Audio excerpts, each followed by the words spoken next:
All right, so you know how we took a look at your Duke bill, we were able to average out that your electric bill is generally around $130. Mm-hmm. All right, so right now you're paying an average on your electric bill for $130. Mm-hmm. All right, by 12 months, that means that your annual budget is about $15.60 a year, right? Mm-hmm. All right, so what was that rate of inflation that we said? 4%. It was 5%. Oh, 5%. 5%. You know what? I'm going to show you how that looks. Just give me 1 second. Okay. All right. So right now you're paying $103. Next year you'll see a 5% increase, and we agreed that's on a conservative level, right? Mm-hmm. 36. So year 3, we're at 143. Year 4, we're 150. Year 5, we're at 158. Okay. 1, 2, 3, 4, 5. Year 10, 201. Mm-hmm. 1, 2, 3, 4, 5. Year 15, 257. Year 20, 1, 2, 3, 4, 5. 328. Alright. Year 25, 1, 2, 3, 4, 5. 25, we're at 419. Mm-hmm. Alright. Year 30, we're at 1, 2, 3, 4, 5. How old are you? 33 next week. You're 33 next week. You want to retire at 65? Sure. You think you're ever going to get to when 1, 2, 3, 4, 5, 682 is your monthly bill No. on your electric? No. All right. What does that look like on your annual? See the difference here? Now you're spending $8,195 a year just on your electric. Let's break this down. Now, do you see how this is absolutely possible? Or do you think that this is impossible, case scenario, given these numbers? Oh, it's possible. You think it's possible? Mm-hmm. You know, a lot of homeowners will tell me they don't think that this is possible. Well, do you know what gas was back in 1999? It's like 90 some cents a gallon or something. It's right here, I'll show you. I'm going to break this down. So, you look here on Google, right? Gas price in 1999, right? Here we say CNN, gas price drops below $1. So back in 1999, gas was around 99 cents, right? Mm-hmm. Okay. What's gas amount now? I don't even know. Okay. 2 something. Well, national average, and you can see it right here. Yes. Gas is $2.70, Mm-hmm. right? So, let's say, you know, I got my license back in 99, so I was born in 83, Mm-hmm. right? Cost me $16 to fill up my tank, right? So $16, you fill up twice a week as a commuter, it's $32 a week, Mm-hmm. right? 4 weeks, a month, it's $128 was your monthly bill on gas, Mm-hmm. right? Times 12 months, you're paying $15.36 a year in gas, right? Mm-hmm. Now at $2.70, it costs me about $40 to fill up my car. I drive a Honda Accord, Mm-hmm. right? $40 twice a week filling up commuting, $80 a week times 4 weeks. That's $320 a month, Mm-hmm. right? $320 a month times 12 months, $38.40, Mm-hmm. right? So this is now an annual budget for gas for most people who commute, right? Mm-hmm. Well, take a look at this number. It's about 2.5 times bigger than this number. In fact, it's right to the T. Yeah. You divide that by 2.5, you got 1536, right? Mm-hmm. Well, take a look over here. Year 20, your electric bill's 328, Mm-hmm. right? 328 divided by 2.5, look at that, 131. Mm-hmm. 2.5 times more what it was 20 years later, just on your electric bill. Right. What's the difference between gas and electric companies? I don't know. Okay, so remember we were talking before about how electric companies are a monopoly? Oh, yes. All right, so when you're driving down the street and you see a gas station that's selling gas for $2.76 and it's Sunoco, and Exxon's across the street for $2.72 a gallon, where do you go?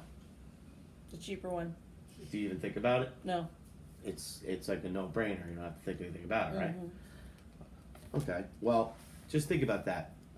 those two gas stations are actually in competition, and they're setting their prices based on the competition. Electric companies aren't even doing that.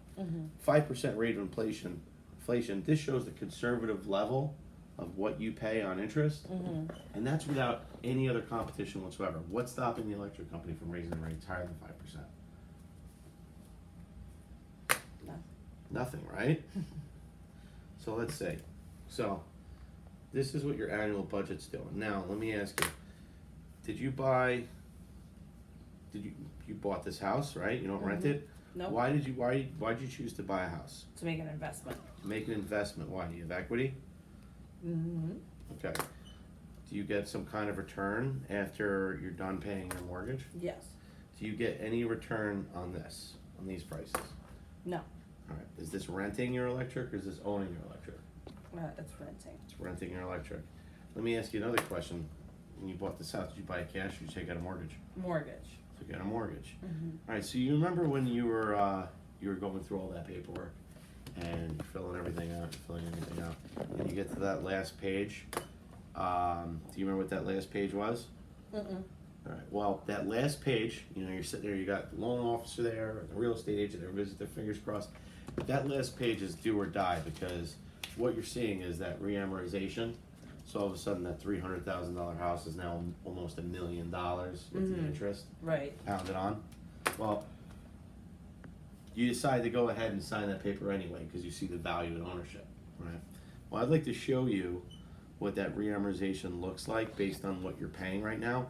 And the funny thing is you're paying all this compounded interest, and there's no rate of what?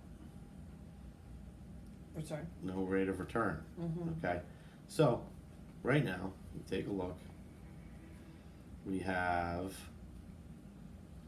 if we are paying $130 right now, and we are subject to a 5% rate of inflation once a year. Okay, after 5 years, you have spent $8,619.98. Okay, you get any kind of return on that? No. All right.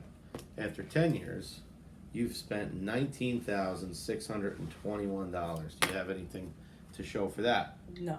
Okay. After 15 years, you've spent $33,662. Right? This is just getting kind of bad. After 20 years, right? $51,582. Okay. After 25 years, 74,454. 30 years, 103. And right around that time that you want to retire, you have spent $140,000, almost $141,000 just on electric. So let me ask you, have you ever taken a vacation that cost you $8,600? Yeah. Have you? Yes. Was it worth all the memories? Yes. That was good. Yes, it was. All right, did you ever take a vacation that was worth $19,000? No. What about $33,000? No. Okay. These are the prices you pay for the memories of keeping the lights on. Okay. Now, the cost of going solar. Year one, $135. What do you think it is in year 5? $135. That's right. What do you think it is at year 10? $135. That's right. And 15? $135. Okay. Year 20? $135. All right. And year 21, what do you think it is? $135. 0. Uh-oh. Why is that? Oh, because I paid my stuff off. You paid your stuff off. Yeah. Exactly. All right. So, here we see the cost of solar. Do you see how after 20 years you have saved about $35,000? Yeah. Do you see any way you wouldn't save $35,000? No. So all we have to do at this point is see if you qualified, and if so, secure that qualification by securing some loan documents as well as scheduling a site assessment and an interconnection agreement, okay? Okay. Alright, sounds good. Cut.